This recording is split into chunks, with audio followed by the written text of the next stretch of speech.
One. Hello. Hello. Hi, everyone. Welcome to A Couple of Sassholes podcast. I'm Brooklyn Johnson. And I'm Heather Terry. And for anyone who doesn't know, this is our power hour of true crime where we talk about fucked up people doing fucked up shit, usually for fucked up reasons and sometimes for no reasons at all. But today, I'm going to be taking you back in time where we're going to be talking about Mary Ann Cotton. Ooh. As I give you a little sweet treat in the beginning of the episode so you know what's coming down the pipeline as we start talking shit about things that you probably fast forward through anyway. Yeah. If you don't want to hear banter, just skip, but we'd prefer if you stay. Skip. We always say it's roughly 2 to 7 minutes depending on our moods and if we had seen each other earlier in the week.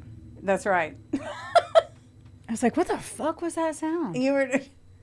We're being invaded. It sounded like an airplane was landing and I'm just not here for that. I'm not here for any of that shit. I know. Well, I looked up a couple questions. First of all, I have to tell you. So, you know how I texted you yesterday and told you about my mishap with my dog? That I texted you and I thought, yes. Okay, so I was like, which my dog one? My dog was so excited to see me and I thought he had a tick on him. So by the back of his tail. So I went to grab it and I've got fake nails on. Went to grab it, looked I up. thought you said you thought it was... Oh, you said a bug. You didn't say a tick. Well, I thought it was a tick, yeah. I'm kind of surprised you just grabbed a tick. Yeah. I was going to squish it. I hate them. So I was going to squish it, and I grabbed it, and it was poop. So then, I'm getting ready to fall asleep. Can't fall asleep per usual. Because she knows that she was holding poop. No, I scrubbed my hand forever and texted Brooklyn and told her, was like, look, I put my hand in shit, and I had to scrub my nails.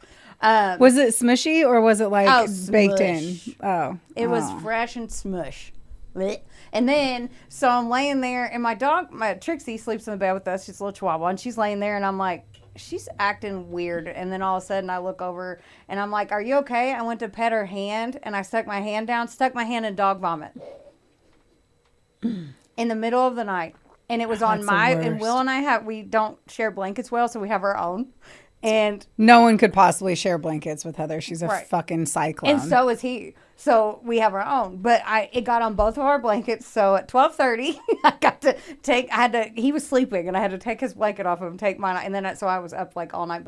So I touched dog vomit and dog shit yesterday. How much could your dog have actually vomed? She's like the size of my water bottle. But in the middle and it's dark and I just go, are you okay? And I went right The things you do are above what me and Travis have done. Well, Number one, the first thing, if that happens, which has happened a plethora of times, if it can't be easily resolved by pulling off a blanket and grabbing another, because we have 2 sets of all of our stuff, then we just get up angrily and go to the guest bedroom. Why didn't you guys just go to the guest bedroom? Will was asleep. He didn't even wake up. Then let him lay and vom. No, but like the thing about it is I stuck my fucking hand in it, like right in it, like trying to pet my. Anyway, I'm still sicked out by it. So I've experienced so much with our dogs, specifically Betty, and diarrhea. Putting your hand in it? Stepping in it. Oh, yeah. Stepping in it and washing it, getting it on your hands, under your nails. Like, so to me, you probably want a higher reaction and I don't have one because I'm like, I've walked in my backyard barefoot and squished it between my toes. So I'm over here like, that's the hard part of having fur babies. Parenting is hard. So whatever. Being a fur baby mom is so hard. Oh, God. No, but that's what I was saying. So while I was awake, because the shock and awe of me doing that in the middle of the night, I looked up some questions. So if you, Brooklyn Johnson, suddenly had to go undercover to help solve a case, what role do you think that you could realistically pull off? Like if you all of a sudden had to go undercover? I would hope. Well, I mean, that's kind of hard because I'm like, if I had to go undercover, I'm assuming, are we like talking about Vice or what? Anything. What would be the one you think you could pull off the best? I mean, a fucking nature center director. I'm like someone who does the shit that I do. Someone in an office. I could very easily cover any job that is office related in any capacity. Yeah. I feel like what? No, I feel like for you could do, I was thinking about you, and I think that you could do the pretty pretend you don't have a brain, but you really have one because you have a big brain. But I think you'd be really good at making like a strong mob man feel like he's the most powerful man in the world and get all of his secrets. Oh, that's a fun one. Even we though don't have the mob in Owensboro, but I like the idea. I'm over here like, what could really happen in Owensboro? Yeah, you're like nature center. And I was like, do you want me to no. act like I'm a principal at a school for the day? I can do that. God, I that have an sounds outfit. terrible. But no, I feel like you could do like the arm candy of a mobster and pretend like you're dumb, but you're really not. Oh, I would like that. Yeah. Okay, I like that answer more. Yeah. I'm going to flip my pencil over and I'm going to erase mine. I used to say re-race. And then I just want to see that face. Okay. If your life turned into a Dateline style episode, what would Keith Morrison or the other dramatic narrator say in the opening line about you? The same thing, that I light up every room. You think? 100%. I feel like if we're copy and pasting here, Yeah. the only way that they don't say a person has lit up a room is if the person was quiet and an introvert and specifically had no desire to light up said room. Outside of that, if you're a happy-go-lucky person, vibrant, full of life, then you light up a fucking room, right? I mean, that's valid. So I feel like that's what they would say, and they'd say some cute shit about me liking to be outside and that stuff. It was a sleepy little town. She loved to be outside until she didn't. Right. Like, that's what it would be. That'd be depressing. But I swear, if I got murdered in nature, I'd be so fucking pissed. I'd be so pissed. You'd be where you are happy, though. But by someone turning my joy into that. Like, even if I survived an attack in the woods, it would ruin my everything. Yeah, it's not like you're going to be like, we should go backpacking. We should go do that again. Travis is like, do you care to get the mail? And you're like, no. Right? I'm already pretty crazy about it. Like, I'm aware. And that's the one thing that sucks is, like, the fact that our true crimeness is so heavy in our blood at this point. That's the one thing that sucks about being in the woods, because you cannot not think about it, be aware of it. Every field, I'm like, I bet there's bodies in there. Yeah, it's not even that. I'm just like, there's a lot of places for fucking psychos to hide. That's always kind of my thought. Yeah.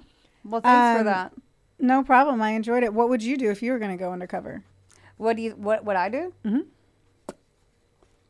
That one, I've only thought about your answer, to be honest. Seriously? I swear to God, I didn't even think about mine. I think I could be like a bartender. Yeah, and you could get a lot of the info from the fuckers. I would be like the party an informant, goblin. Like that, I would be like, let's all just go party and have fun. Here, have another drink. I'll drink water. And then like, so you know about that laundering thing we talked about? Like, yeah, right. You'd be like, let's do blow. Let's do blow. Yeah. I'm like, I'm trying to get their Cayman or Swiss bank accounts, and you're like, I'm just assuming you're trying to get people fucked up and have them tell you their stories. Their secrets. Yeah, that's right. That's a good one. Mm-hmm. And they'd say you lit up a room. I already. Because it's just kind of the same shit, different day, right? Well, it's like that one. Well, except for the one. I can't remember her name. The teenager that went to church camp and her friends were on the episode, and I did the story, and they were like, she was a little tall, she was pretty chunky, she was kind of a bit like, they were talking so much shit about her, and it's like, dude, just lie, like.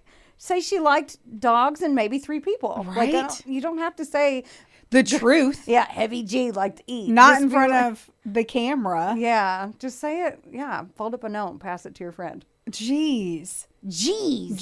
I don't know. I'm also currently in a state of my life where I feel like I can't tell the truth in a lot of things, because you're like, a lot of people can't handle it.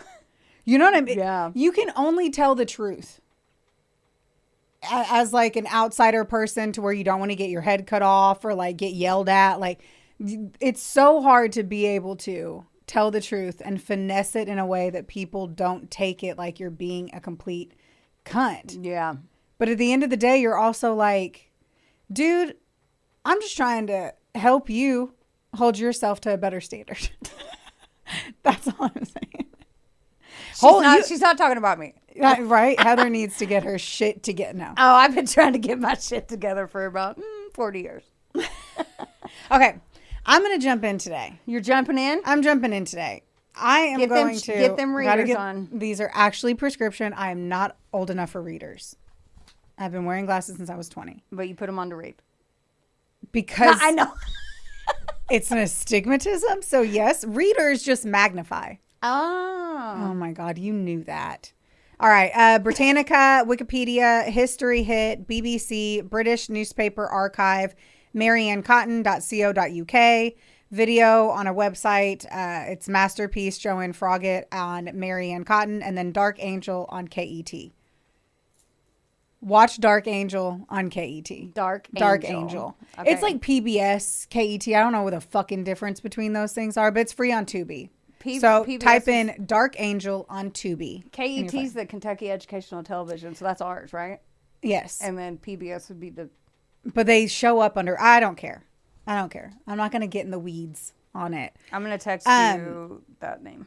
But I need you guys to know that this is from the 1800s. I was in the mood. Throwback Wednesday. Which is usually Throwback Thursday. But I was in the mood for some shit that I could feel disconnected from, because I can't feel connected to the 1860s because nothing in this feels normal. Number 2, as I just read off, 74 different places of research, because this was prolific and it was well known. I believe that I have found the right insight and information from everything that I've read. I feel really confident in my info this time. Sometimes I'm like, dude, the fucking information out there is going like 3 different ways. Not this one. But if you ask me about children, I'm not going to fucking know. We're going to go through it. You'll get what I'm talking about. Okay. But try not to ask a lot of questions on the kids. Got it. Because there's too many to count, and I don't fucking know. Okay. That's all I can say. I was like, I've gotten myself lost a few times on that one. But you're going to understand. Okay. So, as I mentioned, I'm doing Marianne Cotton, which was Britain's first female serial killer. Ooh. Yeah. And like, this bitch didn't play. Okay. So let's do it. To understand the trajectory of Marianne Cotton, one must first look at the unforgiving landscape of 19th century County Durham. So this is a world defined by the soot of coal mines and the constant looming presence of industrial tragedy. For a young woman in this era, survival was a precarious balancing act. Marianne's transformation into a figure of dark legend was not an overnight occurrence, but a slow hardening born of a society that offered no safety nets for the broken. Her early life was punctuated by the kind of trauma that fundamentally shifts a person's psychological landscape, and proving that before she was a predator, she was a product of a predatory world. We're going to talk about it because this is some fucking time to be alive. Okay. A fucking time to be alive.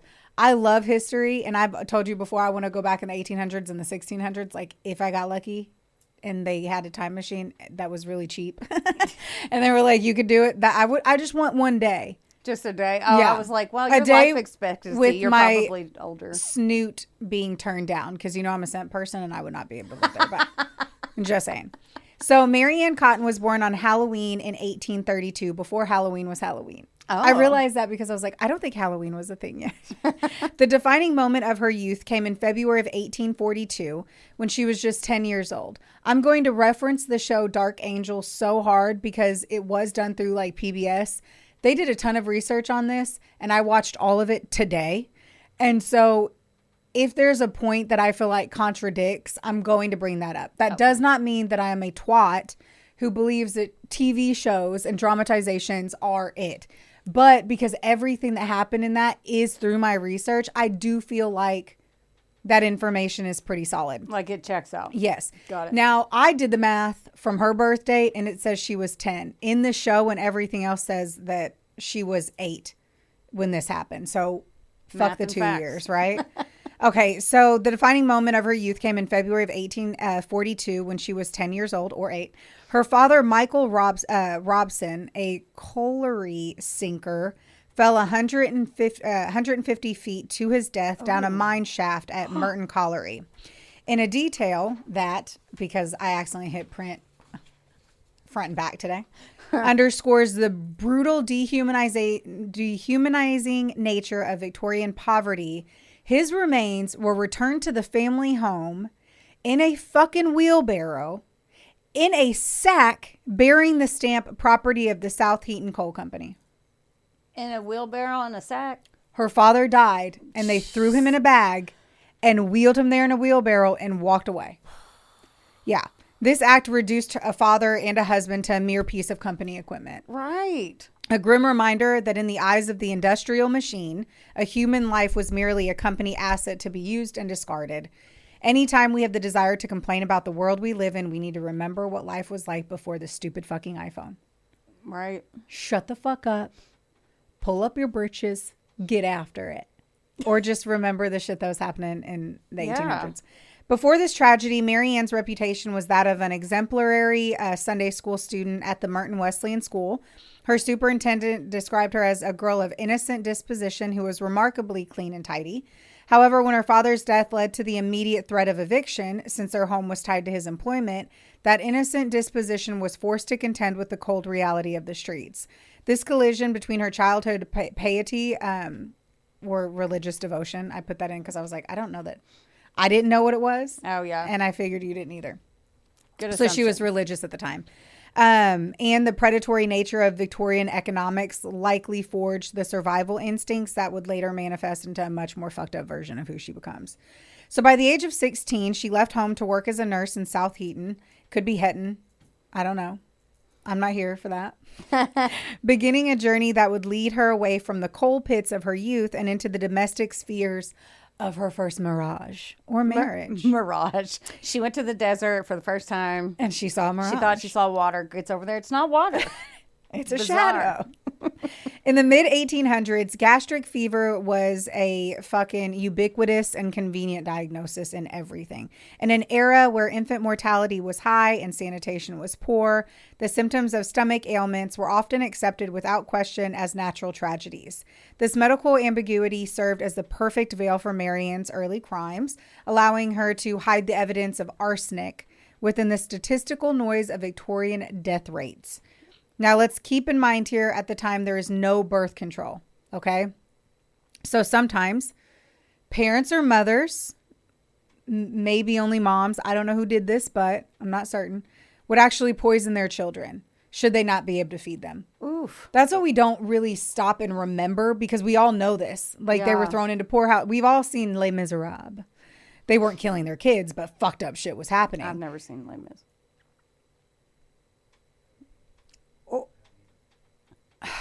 Drew hasn't seen it either. We got producer Drew today. All right, guys. She's like, we've all seen it. And Drew and I are like, I'm gonna need What are you gonna that need? to be remedied. oh, cool. You should watch it. You should watch it. I hear good things. I know the it's- slang, Les Mis. Is that right? Yes. Okay. I'm Yes. trouble. No, it's just it was like a pillar of broad. Anyway, who cares? Okay, so I'm basically saying now there's a million women, or however many we need to really say, that were not obviously killing their kids because they couldn't feed them. But there were poorhouses, there were workhouses. Like if you couldn't feed your kid, the worst of two evils was killing them. I know that sounds utterly terrible. I'm not saying I did it. I wasn't alive then. But the fact that every time you fucked, there was a good fucking chance you were getting knocked up at a time of desperation Right. as the very infancy of the Industrial Revolution was starting. Like, it is what it is. Yeah.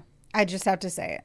And I also wanted to, like, I also mentioned here, like, children weren't necessarily really miracles at the time, right? Like, they had to figure out how to feed them. It made their life harder. And even with that, it would take years before children could then help the family chores and essentially start to have their own hard lives. But like in some cases on farms, like people cranked out a fucking football team of them so that they could Yeah. work the fields. Not really the same in Britain during this time. So anyway, in 1852, Mary Ann married William Mowbray. Over the next decade, so they were together a long time, the couple moved frequently, and with every move came a trail of small graves. While records from this period are imprecise, it is believed that they had between 4 and 9 children. Because at this time, it was not required. I think it was 1873, hard guess, that they required you to have a birth certificate. Oh. So, really easy to crank them out and kill them, to be honest, because there's no evidence of them being alive. Right. They're like, what baby? I didn't have a baby. This is the same baby. And they grew up. I had too many scones. Right. I was just bloated. So 4 or 9 children over 10 years. So that means that she was impregnito Over every year. That sounds like hell. And back then, you know damn well that they didn't know that if you have sex within the first 3 months after you give birth, that you're like so fertile that you just fucking blowing it and you're getting pregnant. Walk by and wink and you're like, Carl, stop looking at me. The seed is sown. My womb is stirring. Ew, God, I can't unsay that. I wish I could. These were not mere statistics. There were individual lives like Margaret Jane and John Robert William, children who briefly existed before succumbing to gastric fever. Noting again that it wasn't a great time to be the old or the young. In many parts of Europe and the U.S., 15 to 30% of babies died before their first birthday. From, again, infectious diseases, poor sanitation, malnutrition, unsafe birth practices, and then, of course, no antibiotics or vaccines. So 15 to 30% died within the first year. That's so sad. Yeah. For everyone who was alive back then. Sad. Yeah. Now, in the movie I watched, hate to do this, which may be accurate, it felt like a natural move into this direction. Mary Ann had moved to a dirty ass house and they needed to kill bed bugs. So, and they said bed bugs, but these bitches were like cockroaches. So I don't even know if they knew. They're bed ponies. They were, anyway. So she got a bottle of arsenic for that intention, was to clean and kill the bugs, which then became a catalyst for her choices moving forward because now she's got a bottle of poison. Oof. Now, as I said that she had moved, I really do believe that there's a good chance perhaps her first child died. It appeared that her first child actually did just get sick and die. So, or maybe not her first. I think it was her second or her third. Lots of kids. Yeah.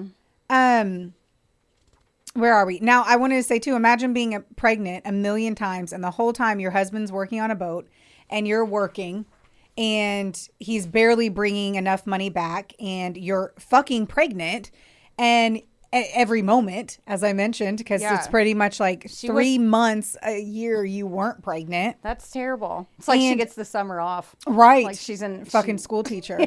And she's still working and cleaning and what we would consider is hard labor because we are pussy ass bitches here in this day and age. Like you're fetching water, you're getting coal into buckets and then walking it up steps. You're scrubbing everything on your hands and knees because it doesn't even look like a fucking mop was invented then. So it's like you're not sleeping. The babies are crying every night. You don't have enough money to eat. Like I'm trying to give the desperation in what was going on with her at this particular time. Sounds pretty terrible. Yeah. It literally seemed in every ounce of the storyline that this is like the most desperate of times and situations. Mm-hmm. Again, I'm just setting the scene. I'm not saying that this is the route you fucking go, but here we are. And there are millions of mothers who did indeed go through this experience, but not start treating their kids like rats and feeding them poison. But I shall carry on. Right. By 1864, Mary Ann is over William. Now she's tired of this life. She's lonely because he's always working on the boat and officially about to lose her fucking mind. Also, he's not making enough money. Yeah, so he's gone all the time, not helping, and he's not gone for the pay. Yes. Now, in the movie, once again, I don't know if this is this. He comes back with an injury. And she is like not able to pay because everything's basically like written on a piece of paper when you go and buy stuff. And she's not able to pay for anything either. And she's hustling by trying to keep this fucking shack moving and grooving. And so she is just... in her desperation, looks up and sees that bottle of arsenic, pops open the lid of her tea kettle, and decides to just sprinkle some of it in there. Oh. William himself is poisoned through arsenic, and he too dies, reportedly from the same intestinal disorder. The true weight of this period, however, is found not in the burials, but in the ledger. Upon William's death, Mary Ann collected a €35 payout from the British and Prudential insurance policy, an amount equivalent to roughly half of a year's wage for a laborer. Oof. Now, this payout transformed the emotional fucking situation of this tragedy into a tangible financial incentive. Now, for a woman raised in the shadow of the South Heaton Coal Company's wheelbarrow, the death of her father, the realization that death could be profitable instead of losing your house establishes a lethal pattern that will continue to get worse. Again, in the movie, because I didn't see this part in my research, it appeared that her parents, and she was like fun loving and had like, she was pretty great. And she was fun loving. And her parents were the ones that once she came back with their second kid was like, you need to do this, and talked her husband into it. And then her baby died so sad. Then he dies because she did indeed murder him. And then she goes and she gets money for him and the baby. And it's like, la-ti-da. Mary Ann's professional background as a nurse and a housekeeper was a strategic asset, though that was not where it all started, right? I do not believe that there was obviously something fucking off in her head. Yeah. Especially as I continue on, you're going to be like, you will hate her. I already do. You will hate her. Right now, I'm like, I see desperation and a desperate time. That's fucked up. But you will hate her. And I think it just got worse. It's like being a fucking assassin and just realizing you're really good for it. Like you're good at it. Ah, crap. Yeah. So, and she's a nurse. And so that fucking sucks. And she's a housekeeper. It granted her proximity to vulnerable victims and provided her with a clinical understanding of how to manage and mimic symptoms. In the sick room, she was both the caregiver and the bringer of death. Oh, man, yeah. Yeah, a duality that shielded her from early suspicion. You'll be blown away by how long this goes on. Her second husband, George Ward, he was a patient under her care at the Sunderland Infirmary. This is 2 shakes of a lamb's tail after homeboy died. He died in 1864. This is the very next year. She will not be single for a full calendar year. I don't think, from my understanding. I think she likes to keep things moving. Her pregnancies, her marriages. I don't think she ever wanted to get pregnant. Like, I think she hated it. She just loved the dick. She loved sex. She was promiscuous. Listen, after the third one, I'd be like, you don't it ain't know. worth it. But you don't know. Oof. Heather, you would not. If you are a hornball. You're telling me, and like they couldn't track a cycle. They couldn't understand when they were ovulating. Yeah. They couldn't do any of these things. I would have to become a nun or something. After I don't even think they knew to pull out yet. Do you know what I'm saying? Like, I really don't. I really don't. Keep reading. I'm gonna look up when pulling out was invented. They married in 1865. Wow, I love the way I wrote that. 1 year after William has passed. Got to hop on the pony, if you will. Now, from my understanding, from what I saw, I don't think she was ever she was in love with her first husband. She was. Yeah. She was with him for 10 years. But this guy, she was not. He thought she was very pretty, and he was like, I am intrigued. Come be my angel. Yeah, you took such great care of me. Yes. Yeah. And they were married on August 28th of 1865 at St. Peter's Church in it's literally spelled Monkwearmouth.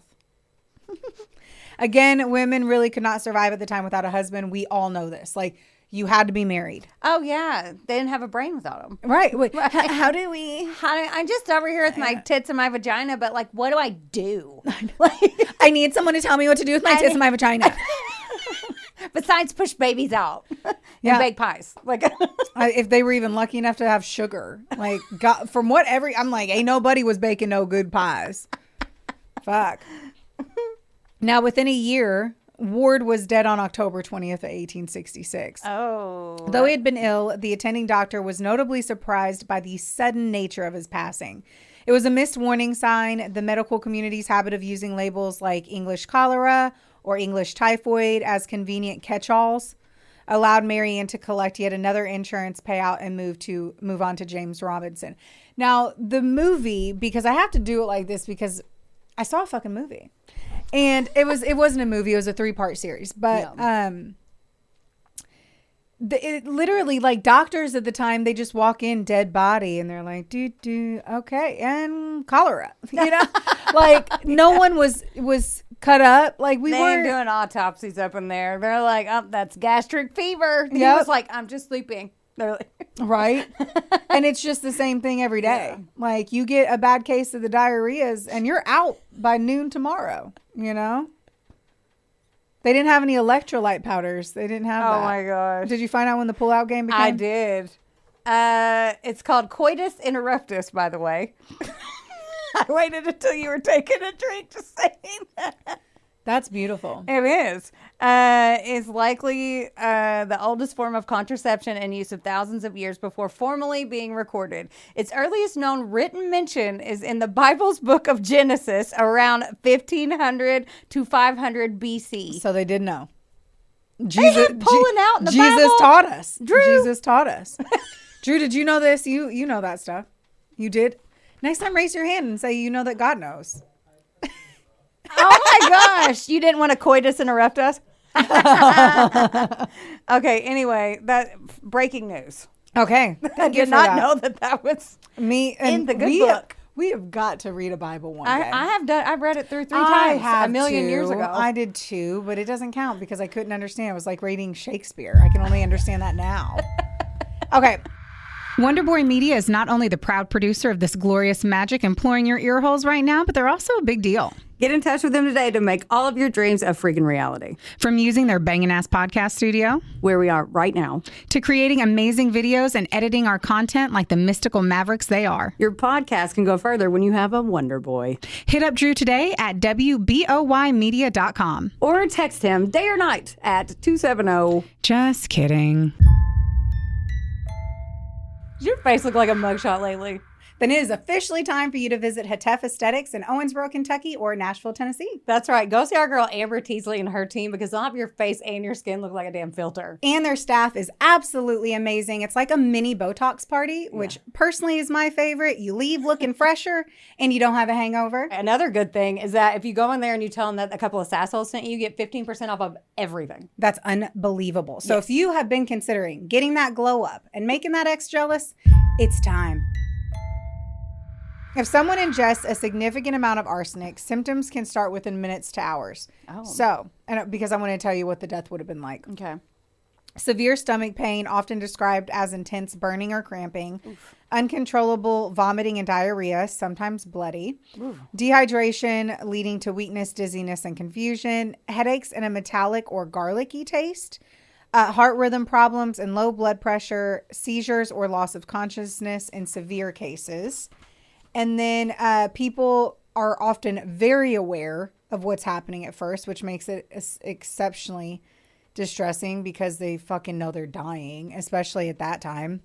Yeah. The combination of pain, nausea, and weakness are very overwhelming.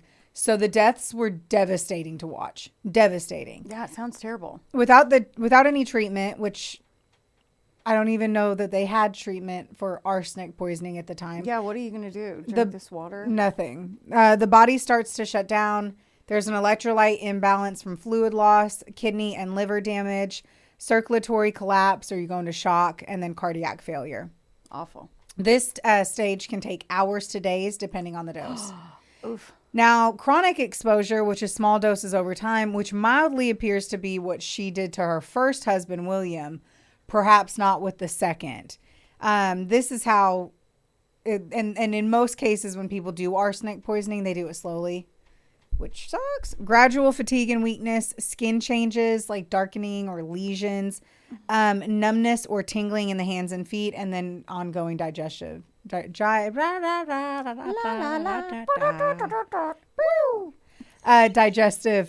issues is what I was trying to say. God, we're dumb. Okay. Yeah, you're like digestive issues, and I'm over here doing mouth trumpets. Well, that's what you do. Yeah. It's slower but still debilitating and can eventually lead to cancer or organ failure.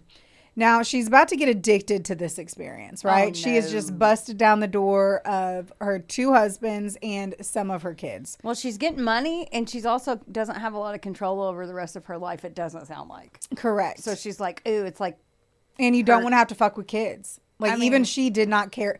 Like, she used getting pregnant like those trashy women do to make a guy stay with them. Oh. Yeah. Like, she kind of thought, and at the time, I mean, all the way up until like fucking 2005, were men feeling like they had to propose if they got a girl pregnant. Yeah. So that was kind of her hope too. Girl was a slutty motherfucking puppy. Was she? She loved to bone? She loved a bone. Wow. She did. Because, like, so the woman who played her in that show was like, she was a psychopath. And I need to watch the show. it was really great. She was like, and she loved being promiscuous. I don't know, until we get to the end, can I really like show how many dicks we're going through there? I mean, hey, The end is just quite don't kill them. It's quite the fireworks, if you will. Oh. Because she just sucks. But like, anyway, shit's about to get crazy. So the pace of the narrative accelerated in the Robinson household. This is where she's a dumb bitch. Because James Robinson was a shipwright at Pallion in Sunderland, whose wife, Hannah, had recently died only a month prior. Oh. He wealthy. Yeah. He's wealthy. He is wealthy, and he had a sister. Once more, I can only assume that she is real because nothing has seemed off on the show. But I didn't read about her in my research, so praise be. He also just had people like a smart woman in his life who could also be like, hey, this probably isn't okay type of deals. You know what I mean? Like, he had some help and support, even though he had lost his wife. And she was only 27, so they say. And he had loved her. Absolutely loved his wife. His widow. Okay. And so he was having the hardest time. She died young, and it was just super sad. So he hired Marianne as a housekeeper in November of 1866. A month later, James's baby, John, died of gastric fever. The baby of his wife who just died. Damn. And he turned to his housekeeper for comfort, which means to bone. Oh, yeah, she picked him up when she saw the wounded gazelle and she pounced. Yes, she was so focused on him as soon, like, she was like, I'm getting me a husband and I'm getting him. Like, yeah, he was never in love with her because he was so in love with his wife still. She was just a replacement. Not even that. No, she was just comfort in a moment of sadness. Is what in this moment. Now, she is the most fertile woman in the land. Sounds like it. Because she gets pregnant. Now, because Wikipedia and these other things that I read didn't like set the scene as well as once more like the Dark Angel kind of situation did, it truly just seems like I do believe that, and in the show it almost implied that the baby was sick before she got there, but the baby died when she was there. And I believe that she poisoned the baby in hopes of once more making him more sad, getting him closer to her. She's trying to nurse this baby back to life, knowing that the baby was going to die anyway. Oh, God. How evil. Yeah. So then Marianne, so she's trying to work this fucking magic over here with Robinson. She's like, I'm going to fucking be his wife. I don't care. He's a good man. He is not going to not give me. Yeah, I'm carrying his kid now. Yes. Marianne's mother became ill while living in Seaham Harbor, which is where she's originally from, County Durham.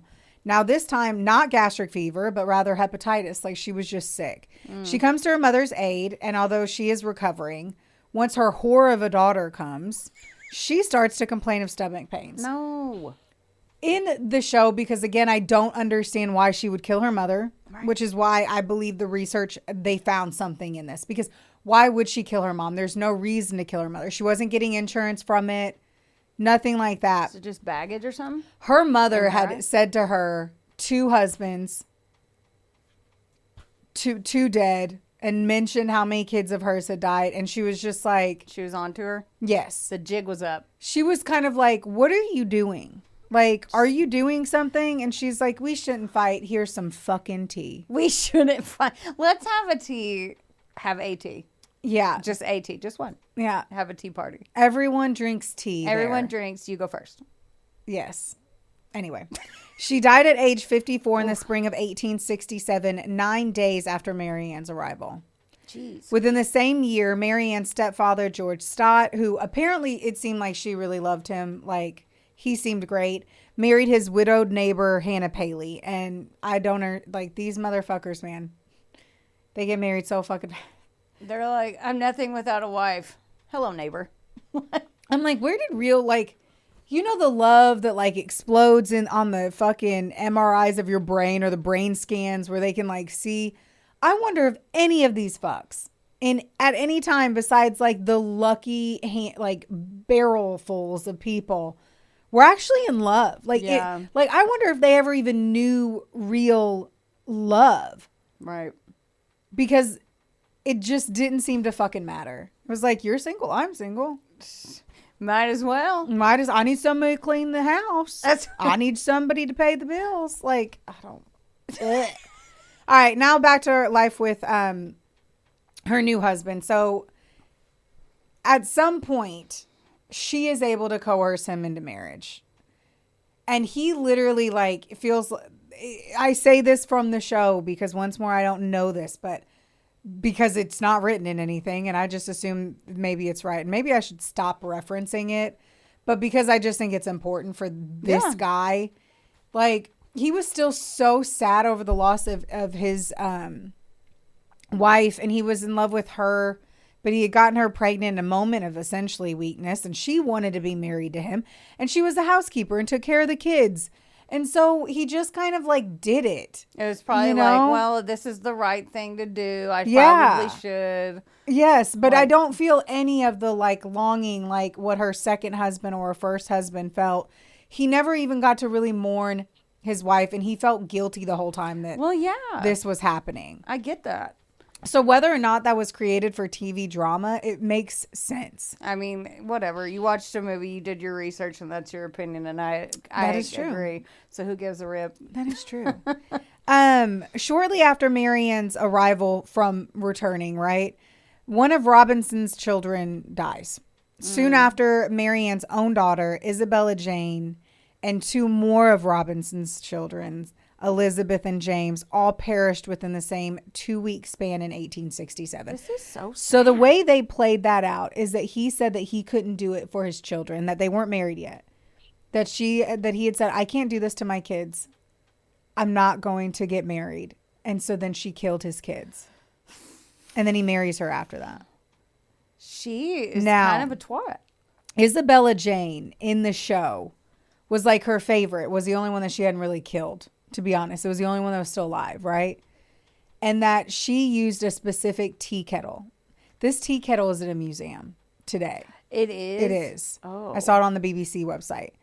Now, she had decided and told her daughter, Isabella, you can only have a little bit of this tea. Because she wanted her to have the symptoms, but not die from it. Then she walks in, and her daughter was so thirsty, she drank out of the wrong cup and drank one of his kids' cups. And that had a full dose of arsenic in it. So she killed her daughter on accident. Jesus. Yeah, this is where she's lost her mind. She's escalated so aggressively, but because it's an illness that is transferable as being in the same room, so she killed all of them in the same room.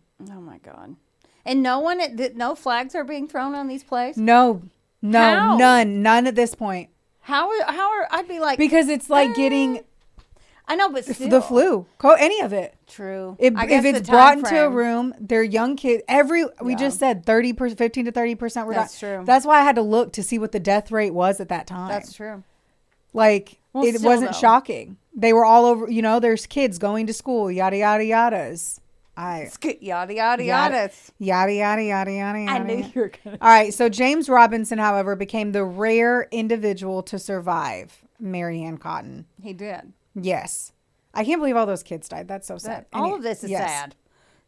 So, 3 kids and one of the sons. So 4 in total. I believe he had 4 kids. Yes, he had 4 kids, and he took 2 with his sister. And was like, these were the ones in that room that shared that room. Got it. I want them to be safe, and took them, didn't realize saving the kids because now she couldn't poison them. His survival was born of a discovery of her secondary crimes.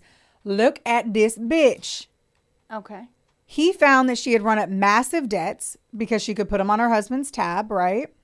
She had stolen money from his account. Oh. And then was pawning household valuables. Shit. So they were showing like that he pawned, that she would take it and give it to his son. Okay. One of the surviving sons.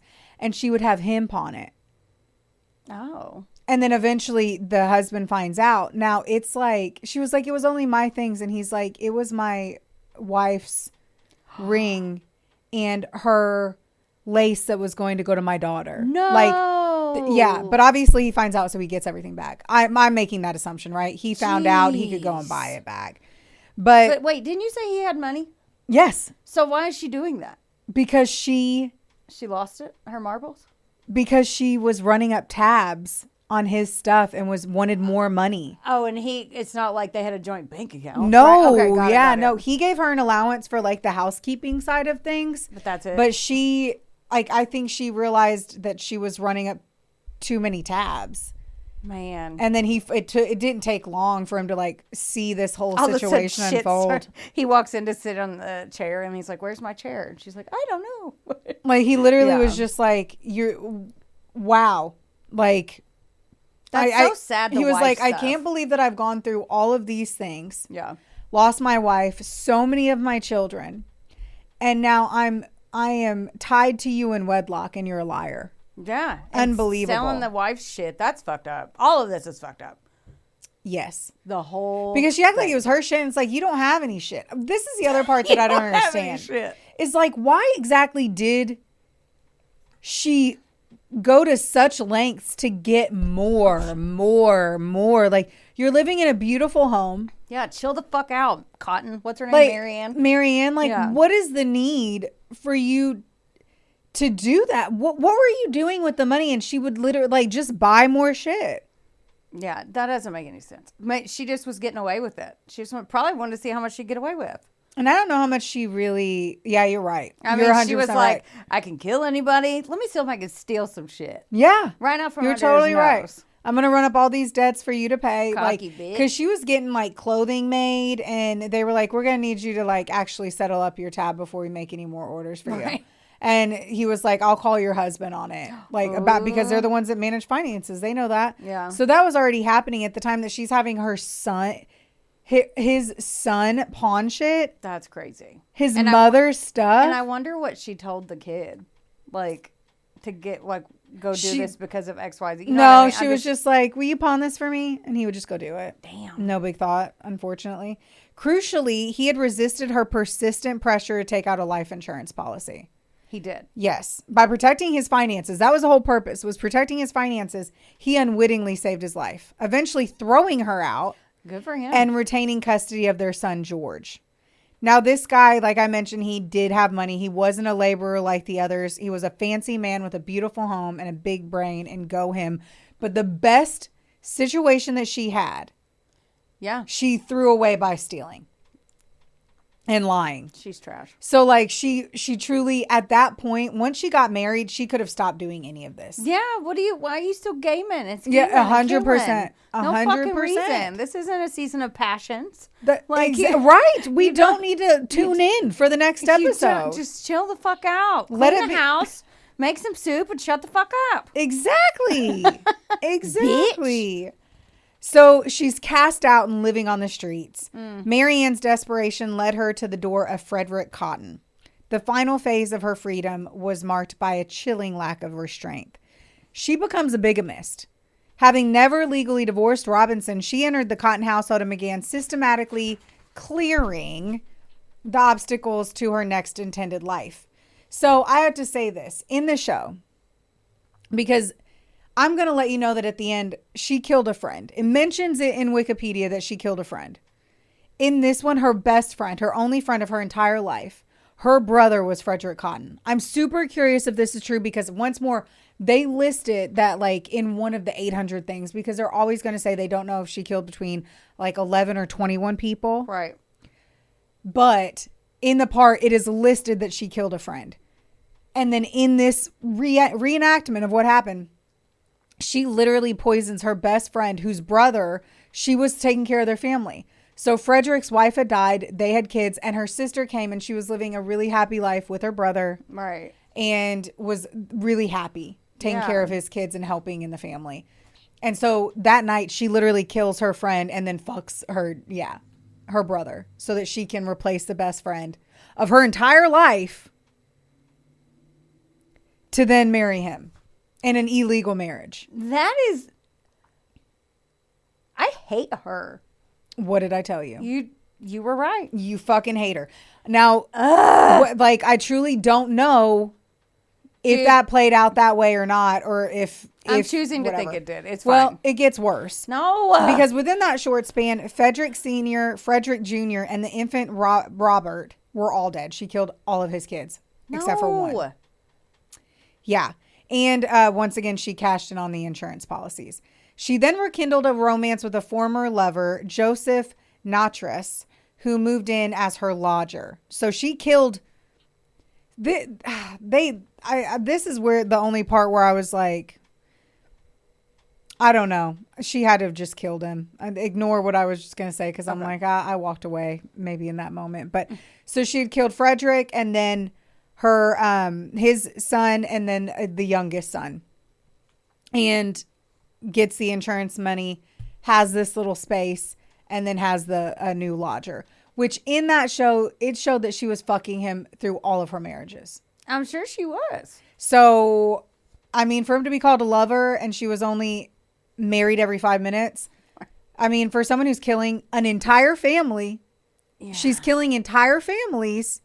Her fuck buddy, like, she doesn't even care. And she was pregnant for a lot of them. Yeah. So, like... That's what I meant to say. Yes, actually, after basically killing an entire family, she has her fuck buddy move into their place. Oh. Yeah. She sucks. She does suck. She does. While she's with Joseph the lover, she finds a new job, a nurse to an excise officer recovering from smallpox. Smallpox? She does not have a smallpox. Oh my God, that thing is like Mammoth Cave. You know that. I thought of that so many times because there's like a million sex scenes in that in the series, and I'm like, are you even feeling anything? I know. She's had 11 kids. God, the last one probably just hung there like the Liberty Bell ding. Right? And it was just like, cut me off. Yeah, it's like, hey, I'm down here, and it just does this. Like her nips had to be down to her knees. Oh God, she had to nurse all of them. Yes. Well, good thing they wore nipples bigger. hard as fucking rocks. Little pebbles. They I ain't don't little know. pebbles if she had 11 little pups on them. You're right. They're probably tucked in her stockings. If Right. You will. Right. Ew. Small box. so all much. that from saying small box. Yeah, my bad. Good thing. Smallpox. Yeah. She did So- not have the smallpox vaccine. No. So this man, Richard Quick Mann, Wait, what? often misidentified in popular lore as John Quick Manning. Okay. The guy's name is Richard Quick Mann, possibly. Of course, even with her lover, she fucks this guy. And guess what? What? She gets pregnant. She gets pregnant. So I have to say, too, they were showing how just she was so indiscreet about fucking Joseph, her lover. Like, so people knew that before her previous husband's body was even cold or in the ground that she was fucking this other guy. Oh my God. So then she fucks this other guy and then gets pregnant by him.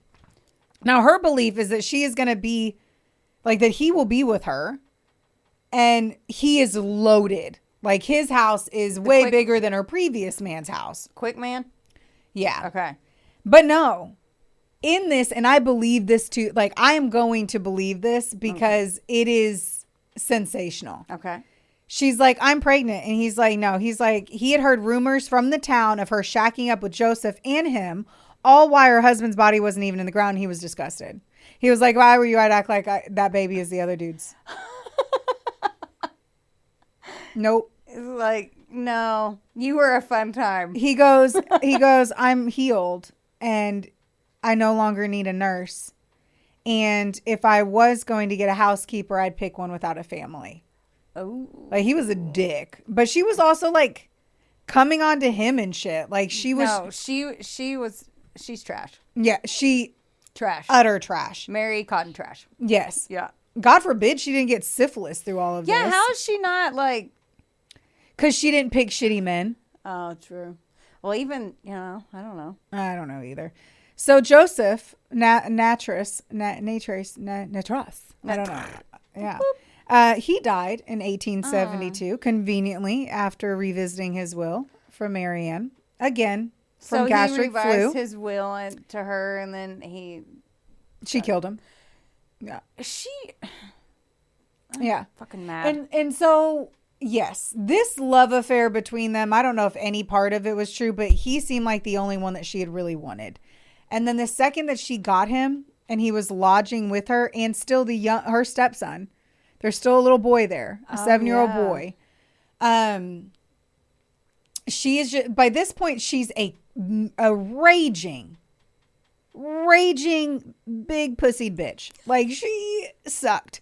She's mean. She's hateful. She's mean to her friends. Like, rude to her. Like, mean to her friends. She kills her friends. Yeah. But before that, she was shitty to her too. And she had taken her in her time of need. Like, she had gone to her friend's house when she was abandoned. Wow. So I don't fucking know. So are you done pissing me off yet? Almost. I'm mad. She was ready to start a new life, and she was focused again on starting over and maybe not killing everyone this time. I don't know. That would be a good habit to get into.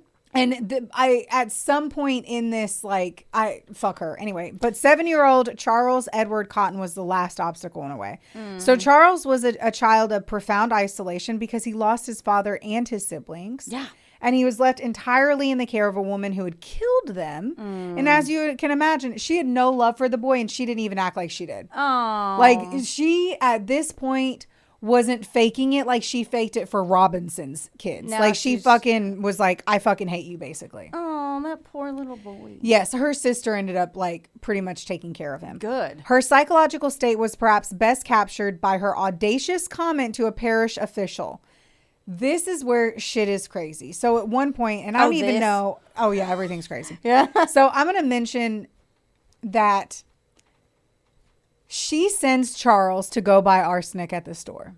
And this guy, Thomas Riley, is the one who is like, you're not allowed to send a child to buy poison. That's what I was going to say. She sent the 7-year-old to go basically to buy a loaded gun that she was going to kill him with. Oh. She asked him to go buy the poison that she was going to kill him with. And of course, the guy came back and was like, you cannot do that. And she's like, well, can you put him in the workhouse? And he goes, yeah, I can put him in the workhouse if you go with him. You know, that's the rule. And she goes, I won't be troubled long. He'll go like the rest of the Cottons. Or what I read as well is she said, that's fine. He won't last long. Or she goes, he won't last long. The Cottons don't. Or she said, the Cottons don't have a long lifespan. And closed the door on him. Luckily, she did this to Thomas Riley because he actually cared. So she had literally asked once more if that kid could go to a workhouse at 7 years old because she was tired of him being underfoot. The guy had also come and was like, hey, do you think you could help this guy, this patient recover from smallpox? And she's like, no, I have to take care of this fucking annoying kid, basically. When 7-year-old Charles died 5 days later. Oh, he died? Yes. The shift from quiet suspicion to formal investigation began. She acted like she could just do this and get away with everyone around her dying of the same illness over and over and over again. Right? It's unbelievable. But she moved around a lot. Not the same information. Facebook or something. Yes. And that's what's unbelievable with these spouse killers, that they keep doing these things. Everyone that we've ever talked about that killed a wife, killed a second wife, then a third fucking wife. They keep going and going and going. You're like, dude, you can't cross fate that many times. Right. To the modern observer, it seemed impossible that so many deaths could go unpunished. However, arsenic was the perfect Victorian weapon because of its ambiguity. It was everywhere in the dyes of green wallpaper, in medicines, or even in household ornaments. It was silent, tasteless, and it mirrored the symptoms of the era's most common natural killers: severe vomiting, stomach pains, and convulsions. A doctor seeing a child in a poverty-stricken home with these symptoms would automatically default to a diagnosis of natural illness. This is a dark irony in the domestic setting of these crimes. A black Wedgwood teapot, you can literally Google the teapot, a symbol of Victorian domesticity and comfort, is believed to be the vessel for Mary Ann's poison tea. She would brew tea for her family, perhaps even offering it as a remedy for the ailments and the stomach pains that she had induced, using the communal ritual of the tea table to deliver lethal doses of the white powder. The cloak of gastric fever finally slipped when Charles Edward Cotton's death was reported. Thomas Riley found Mary Ann's behavior suspicious enough to alert the authorities, leading to exhumation that would provide the first scientific proof. Despite a trail of 21 suspected victims, the British legal system focused its reckoning on only one, Charles Edward Cotton. The turning point came through the diligence of Dr. William Byers Kilburn, who had kept samples from the boy. His tests revealed clear evidence of arsenic in Charles' stomach. Now, Thomas Riley was begged this Charles guy to look again. They're like, I know she did it. I know she did it. I know she did it through arsenic. Yeah. You have to look. And so he tried harder and went and dug deeper and figured it out. Yeah. But she almost got away with it again because he couldn't prove it until he like went deeper into the stomach to be able to find it. So it was through these two guys that were like determined to prove it for just Charles. I mean, how disturbing to be. Didn't you say that guy was a church official, the one? I feel like you said he was like in the church somehow. Anyway, but the guy that she said he's going to be gone anyway. Yeah, how chilling. Sorry, I don't know their jobs because he worked at like a pharmacy. Oh.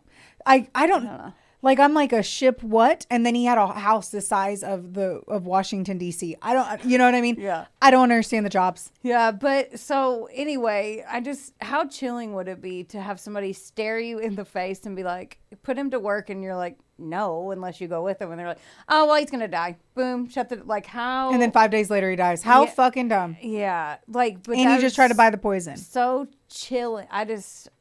Staring that in the face is like staring evil in the face. And I can't imagine, especially back then when women were supposed to just smile and nod. Yes. Especially that he was like, you're right. It was so obvious that he was like, I'm not doing this. I will push. Good on him for not just turning a blind eye.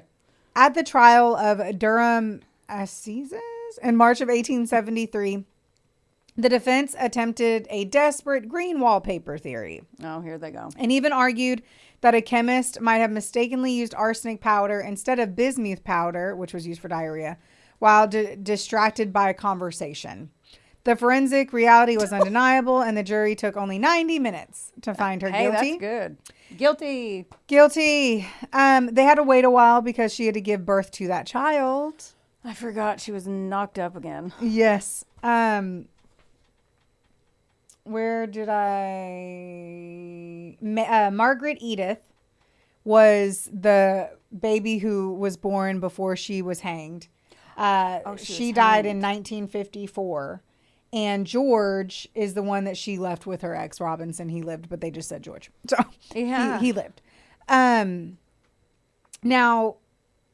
I'm not 100% certain how true this is, but it is what I found kind of consecutively. So one part said this, and then I'll add the other part that I'm like, I don't know if this is sensationalized or real. Mary Ann's end was as brutal as her crimes. On March 24th, 1873, she was led to the gallows at Durham Gaol. The execution was clumsy, the trapdoor was set too low, and the short drop failed to break her neck. Rather than a swift death, she faced a slow strangulation. Maybe sensationalizing. One of them said that the rope was too short and they think it was done intentionally. Ooh. And then they also said that the executioner was reportedly forced to manually suffocate her by pressing down on her shoulders to end her life. So either way, her neck was not broken. Well, from what I've read, though, it happened more often than we think. Of course. Like back when they would do that. So, and with them, they were probably pissed off. Yeah. Like, she was a horrible trash garbage human. Yes. So they were like, and then the people that died suffered.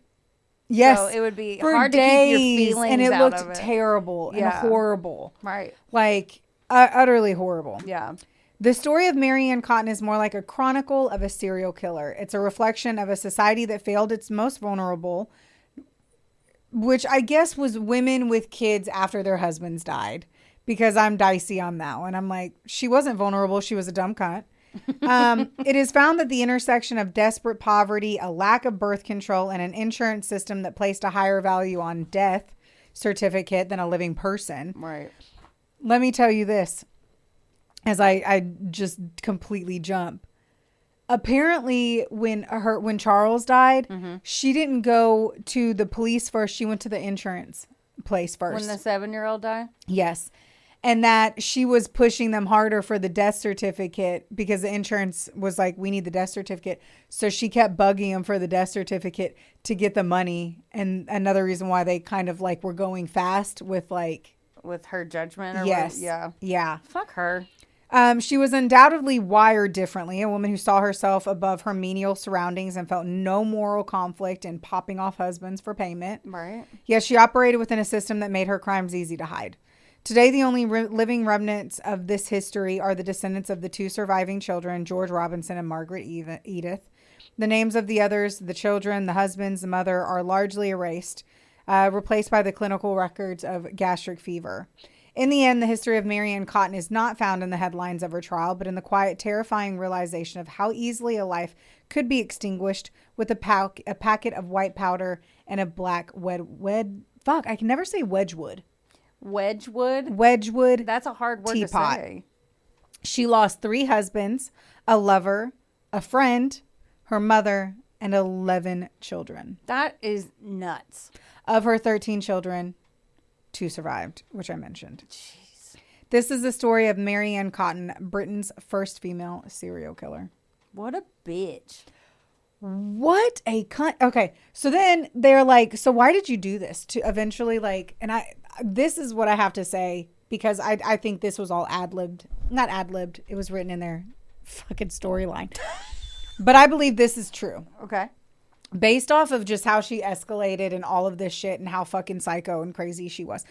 I believe that like her answer to why was because I wanted what most women want. More, she says. She could not stop. She had like, more. The second person, right? The third. That's what I said. The third guy. Yeah. Robinson, she had everything she could have. Yeah, chill the fuck out by the pool, you and rich bitch. that is Shut where up. the greed came in too heavy. Yeah, she's a liar. She's a liar and a bitch. I think, too, her problem was that she believed that people couldn't see her, differently than the one that was working and struggling. Because in three of her marriages, they didn't have a lot. But Cotton, he had a decent little, ditty. You know what I mean? The second one was pretty broke. And she literally was over that one. And her first husband, it was still disgusting. And they moved a lot. And they didn't have much. But she also couldn't keep her fucking legs closed and not have a million kids. But it just seemed like she had okay existences. Yes, they were hard, but it was most people's. It sounds like it was that was the environment for everyone, pretty much, unless you were in the 1%, which is whatever. Still like it is today. Right. But the other part too is when she did have it all, I think she couldn't seem to not feel like the housemaid. Even though she was the housemaid who got the ring, she probably in her mind still felt like everyone was looking at her like she was the housemaid. Oh, he married his housemaid. You know what I mean? You didn't come for money. It's not your money. It's her husband's money. Yeah. But so then she stole his money. Sit back and count your money that ain't your money and fuck everybody else. You don't got to kill everybody. I know. Is this how you feel when I make you mad? No. No, I mean, whenever I tell you story, you look at me. I was like, no, I don't want to kill you. No. I mean, whenever you're like, I want to flip a table. I am angry. Yes. And when you see it all and all these little babies and all these little kids and the way she acts it was nothing. So, and that's what it was, is her mother was upset. Her mom in that interaction was like, you have not shed a tear for either of your 2 husbands. Right. So why? Like, why are you not upset? The only person that she ever truly seemed upset was Isabella. Was the accidental one. Yeah, if that story was true, right? But why would she have killed her oldest one that she had kept alive, that had made it through kind of the hard years of like keeping, you know, the tiny chick alive situation? Wow. It was out of the incubator phase of 1860s having kids Out time. of the incubator. I don't know. And to kill her in such a like horrible way. Like it was just fucking awful. Unbelievable. Fuck her. And at the end of the day, it literally took one guy to finally fucking pay attention and say something. I don't want to say that because she really just like showed out. Do you know what I'm saying? Like she showed her ass. She got too cocky and was like, well, they don't live long anyway. And shut the door. That's what I'm saying. Like she acted like she was invincible. She thought she was after that many. If you get that many wins under your belt, you're going to get a little cocky. And I only mean wins, but you know what I mean. Like if you get away with something bad behavior, if you get bad in a row, you're just going to be like, well, no one fucking cares anymore. I'm just going to keep doing it. Exactly. Gastric fever. You get gastric fever. You get gastric. Like, fucking bitch. Fuck her. God. She fucking sucks. I know. I have gastric fever now because I'm mad. I hope not. Me too. Well, there you have it. Yeah. You totally watch Dark Angel on to. Tubi because that's the easiest way to find it. And it'll take you Tubi's 2 free. seconds. Yeah. Yeah, and it's 3 45-minute episodes. And I say it because truly from what I read, I don't know that it could have been more. It just didn't seem like the dramatizations that you see where you're like, that didn't even happen. Right. They're like, they just added 30 minutes to this hour story for nothing. Right. Yeah. And we like do based see that on, sometimes. Yes, we do. Based on true story. And you're like, 90% of it was wrong. The base of the storyline was, yes, this person's name was that name. Right. And yes, he did kill that person. But everything leading up to it was completely wrong. Yeah. So it'll really give you an understanding of the time. Apparently, how easy it is to get pregnant. Yeah. Even if you do have a small box vaccine. Yeah. And she was like, they showed her as teeny tiny. And I'm like, this bitch, if she was that tiny after cranking. And every time she was fucking, she was fully dressed. So I'm like, heard. Wow. During her coitus, she was fully clothed. Yeah. I really think it's because the actress is like extremely fit and they really couldn't like act like that's the body of a woman who birthed fucking 11 kids. They were like, we can't even fake this. This bitch has no cellulite and she's playing 42 or whatever. Anyway. Well, thank you guys for listening. Like, rate, review, subscribe. Yeah, do all the things. Comment. Tell us how much you hate her because not Brooklyn, I love her, but Marianne can go fuck herself. Yes. I'm still fired up. Buy us a cup of coffee. Go to our website. It's on all of our socials too, so you can go to all that. Sounds great. All right. Well, don't forget, don't get mad. Get sassy. We love you. We love you. Bye. This episode was sponsored, edited, and produced by Wonderboy Media. Get the deets at WBOYmedia.com to see how you can make your podcast dreams a reality. Help us out and be sure to rate, review, and subscribe wherever you listen to our audio project. Don't forget, follow us on Facebook, Instagram, and TikTok at, of course, A Couple of Sassholes. Want more sass? Become a member of our Patreon for bonus content, merch, and more. Plus, we're on Cameo now, so there's even more ways to get the sass you need just how you like it. As always, don't get mad. Get sassy. Theodore, can I pet that dog?